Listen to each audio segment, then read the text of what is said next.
All right. Hello and welcome everyone to a builds refresh for Qorvex. A little break from all of our exalted Warframes. Qorvex has a new augment that is worth talking about, as if you would like to play Qorvex, it is a pretty significant upgrade from what he has been able to do in the past. Before we get started talking about that, though, of course, there are a number of shards over here. So, I have 2 Tau orange shards in Qorvex. These are not shards that I crafted. ETA simply gave me these, and there's kind of no better place to use them, so Qorvex has them. These are a pretty considerable damage increase, because any enemy that's affected by radiation status is going to get 15% more damage for each. These are a multiplicative bonus, so it is 30% additional damage for all of the damage output of Qorvex's abilities. Is that a pretty significant damage increase? Actually, yes. But I'm certainly not going to remove them for this test, and also Qorvex does kind of need it, as this build is still not, among the greats, let's say. Otherwise, I have 3 shards here for ability strength. These actually don't move the needle a huge amount, but they do help a little bit in terms of Qorvex's actual output, putting us at 147% strength here. But overall, these shards aren't really going to change much with what the game plan currently is for Qorvex. Speaking of the game plan revolves around now Fused Crucible, which completely changes what Qorvex's goals are. This is a Crucible Blast Augment. Becomes a channeled ability consuming 20 energy a second that ramps up for some reason. While active, Shrinkapillars trigger chain reactions and their duration is frozen. Mobility is greatly reduced. So, I do want to note, for those of you that have seen the clips floating around of Qorvex like dashing around while he's shooting his laser beam, that was a bug and has been patched. You do have to walk slowly while you are in your 4. But I feel like a lot of people have missed what I think is the best thing about this, which is that Shrinkapillars trigger chain reactions and their duration is frozen. This is huge because for those of you that don't know, whenever you use the regular Crucible Blast and shoot it at a pillar, it effectively turns the pillar while you're shooting it into a bubble that is copying the effect of Qorvex's 4. Now that is bad normally because you have to aim your big laser beam at the pillar in order to get it to do it, which is bad for a myriad reasons. However, this turns on the pillars whether you can see them or not, and no matter how far away they are from you.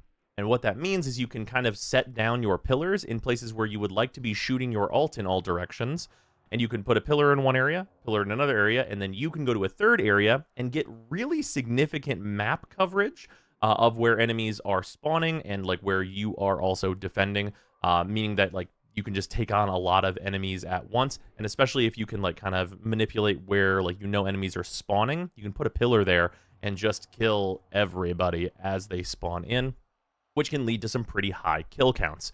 So I think that is by far the best thing about this.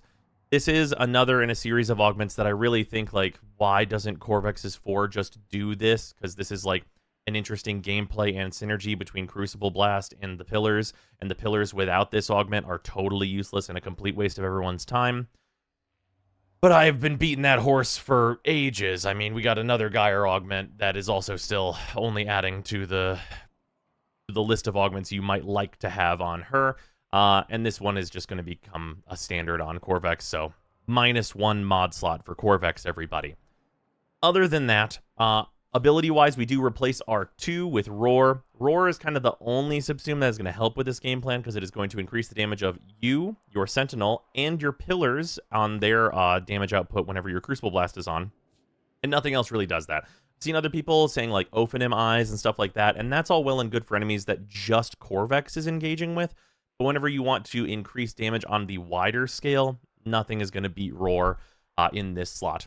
We are still on Disometric Guard. This ability is still woefully underpowered. It is just some status resistance for you and maybe your teammates.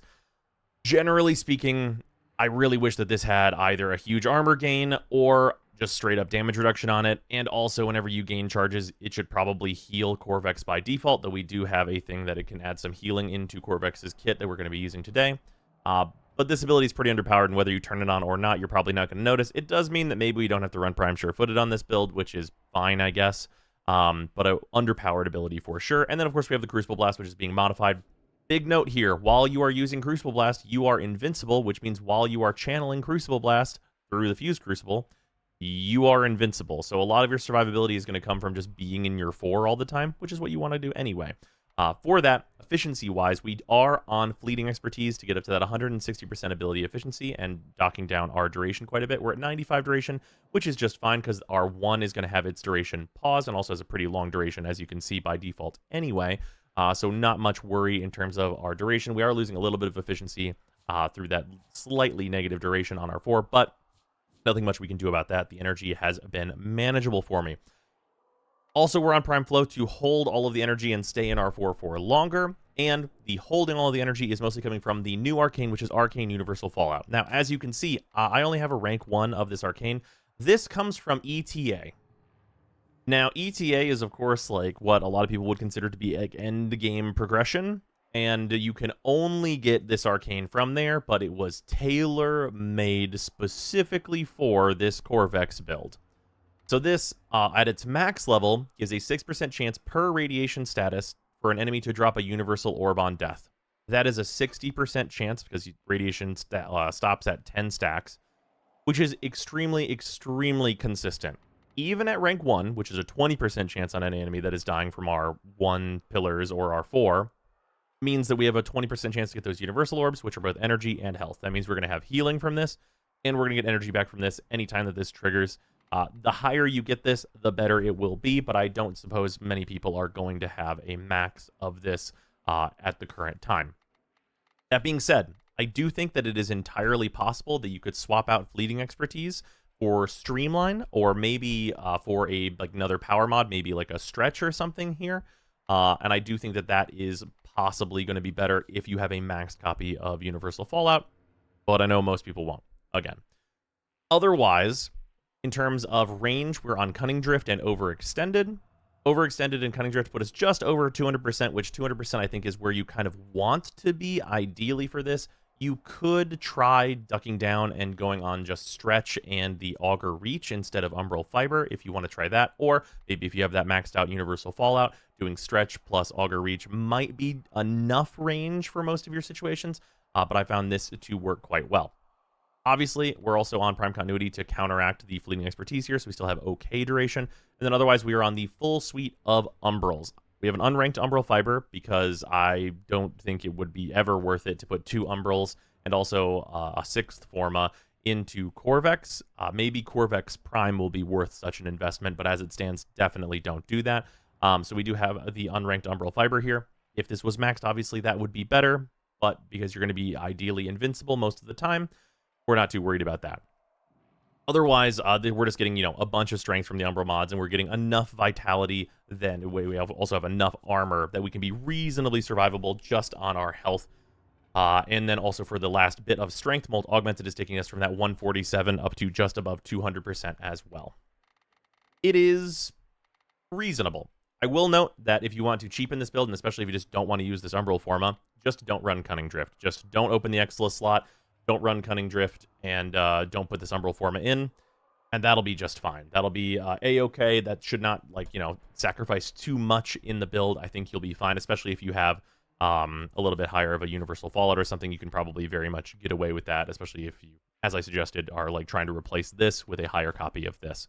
But yeah, that's what's up with the Qorvex build. There's only really left to show it off and talk about its additional synergies.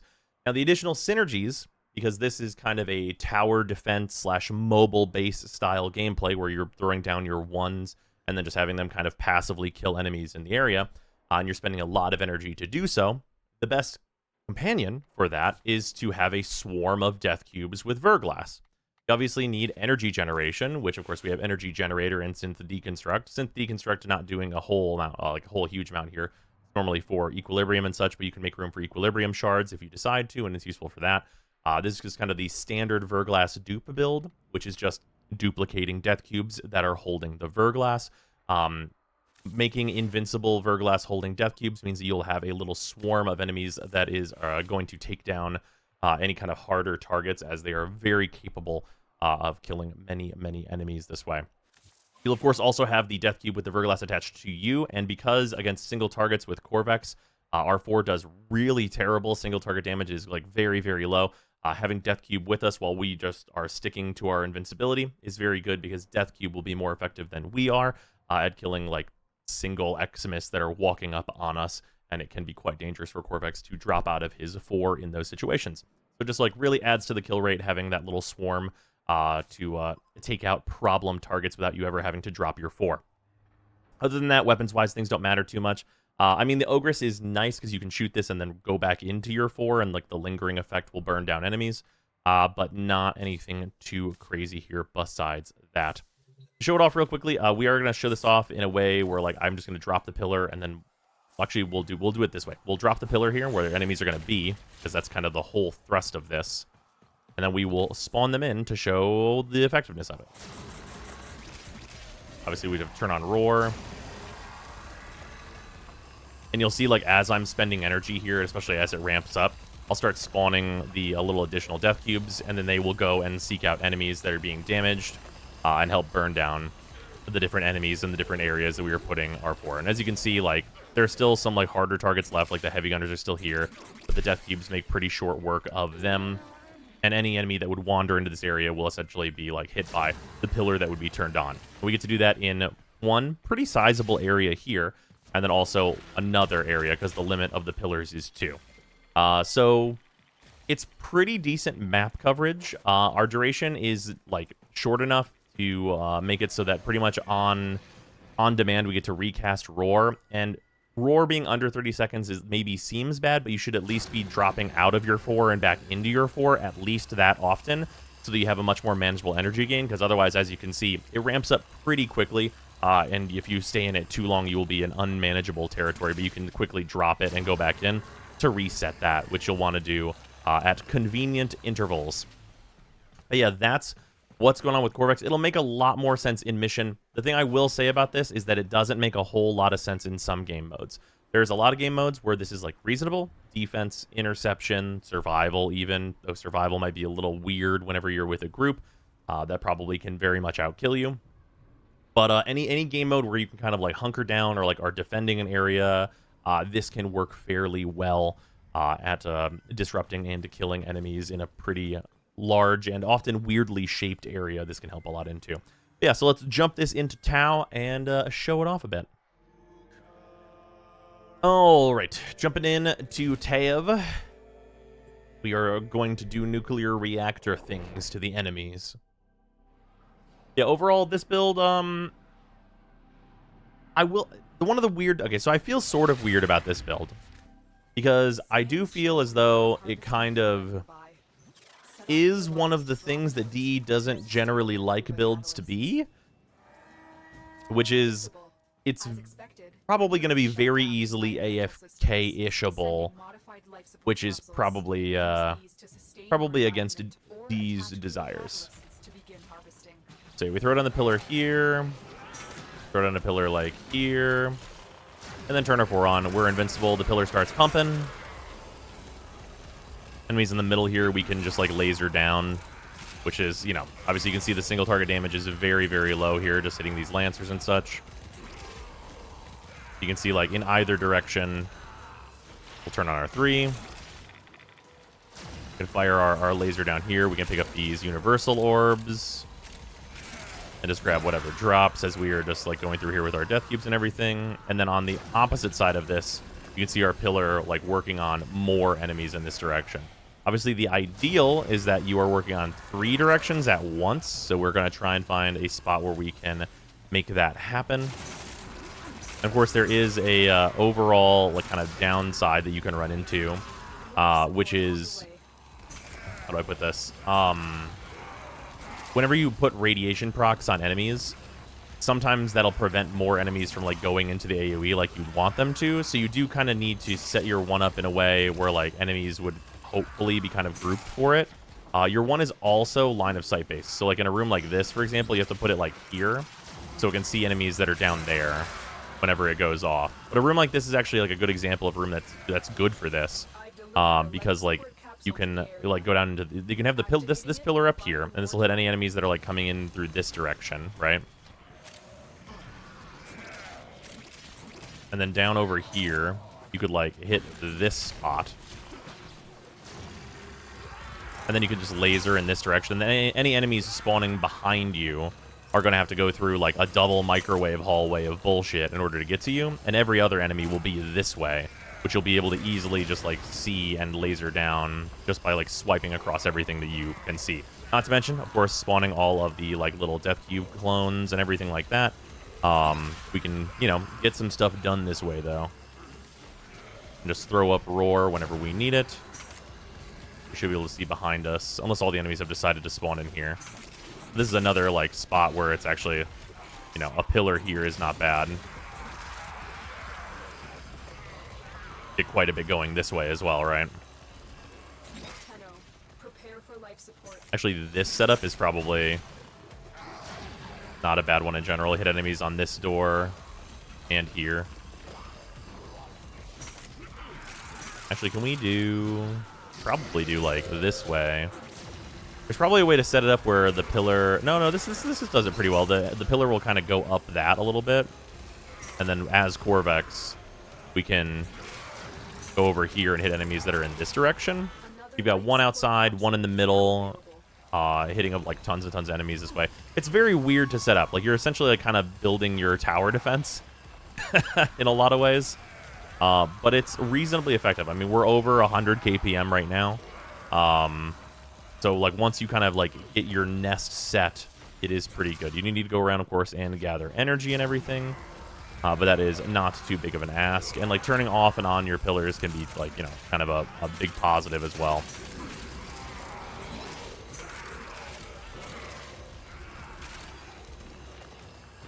Let's pop our energy up to max here.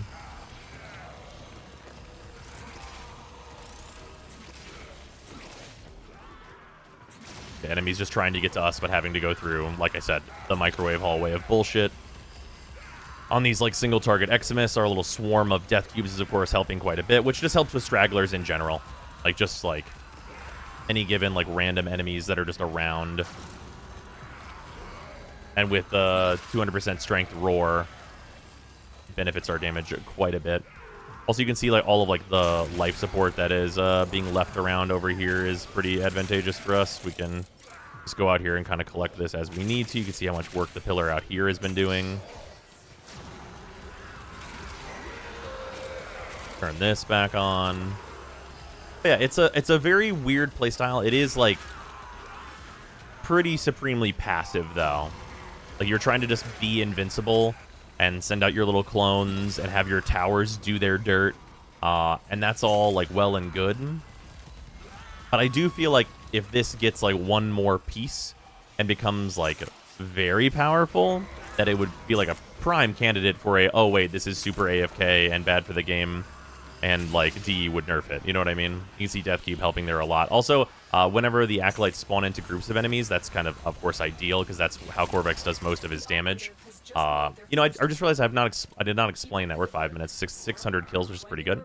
The whole, like, idea of what Qorvex does is you hit enemies with his beam effect, and then enemies that are near each other will explode and hit each other with, like, good amounts of damage. So it does, like, kind of essentially the way Influence works on a smaller scale. Though kind of funny that it is a smaller scale, of course. One of our pillars ran out, so we can just drop that down there. Because they were right next to each other, that means this pillar is out. We can just drop it right there.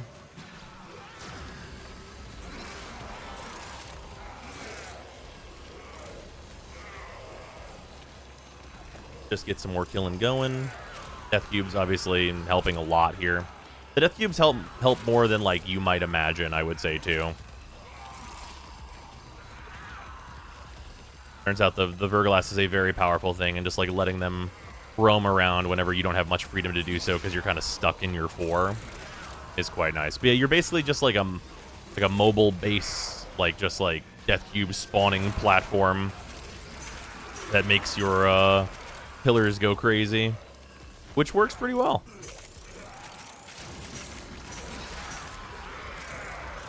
Also a thing where, like, being down in here can be advantageous.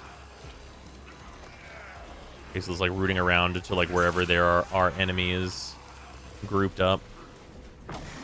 Get this enemy dead. The Cube helping with this status immune enemy, of course.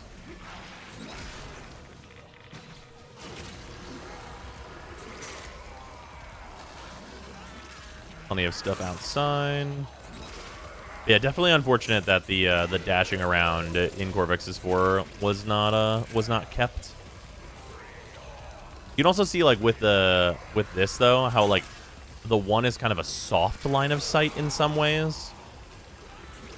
There's that as like a nice thing, because certain areas where you'd set it up, you'd think it would be bad, but it's better than you'd imagine it to be. And a lot of those are going to be like staircases and stuff. Although I think this room is another one where it's like actually a pretty ideal room to set stuff up in. Yeah, because this is like, yeah, you can set a pillar here and it'll hit that doorway and like this whole area. There's a whole thing to do.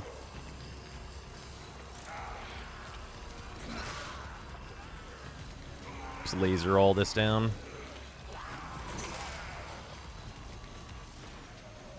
Throw a roar back up.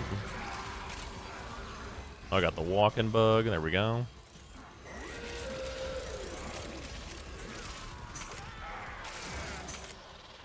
Another acolyte gonna be spawning in. I'm sure they won't like what we've got going on right here. Yeah, we can shoot that direct beam, and then as enemies like get near them, it is of course very easy for us to take them down. Yeah, it's a very unique playstyle for sure. It is one that I do imagine would get boring kind of fast. I did not mean to drop that there. Drop that right there.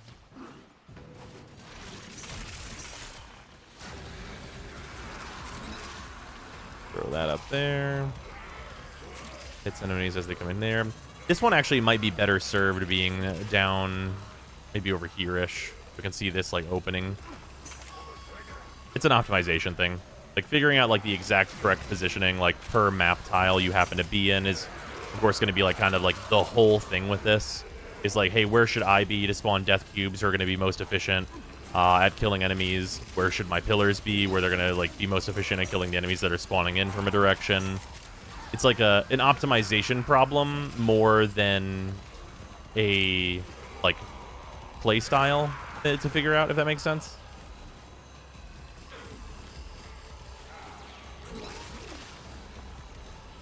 Just killing a few enemies that are spawning over here.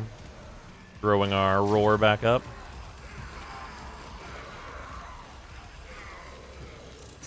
Yeah, we're at 1,300 kills. We have 30 seconds left. Might actually hit the 150 KPM. I think the highest I did with this was 170 KPM, I believe, was the test. So, like, output-wise, pretty good. I think that output will be much worse in groups where, of course, you will imagine that your allies will be getting kills. Because this does kind of rely on, you know, you having full control of the map, I would say, is kind of one of, like, the main thrusts of this build at all and, like, how it works. So it's much more of, like, a solo playstyle for sure. Yeah, 10 minutes, that's 1350. So, like, pretty regular for this build, I would say. And on the way out here. But yeah, so this one, it kind of showed off that, like, ideally, I can just kind of stay in my 4 all the time. But this run out, without the Umbral mods and having, like, the extra survivability and, like, the extra health and stuff, it is really easy for Qorvex to die. Because his 3 doesn't provide, like, decent survivability, because it isn't, it's just status immunity, without a little bit of bulk somewhere, it's really dangerous to be Qorvex outside of your 4 for any amount of time. Which is, of course, like, a huge pain whenever violence shows up, or you have to kill a nullifier, any number of different things happen. So I do prefer having those Umbrals on him. But yeah, it's a weird, like, interesting playstyle for Qorvex to be on. Really hope at some point Qorvex's 3 gets buffed to be a much more reasonable defensive option.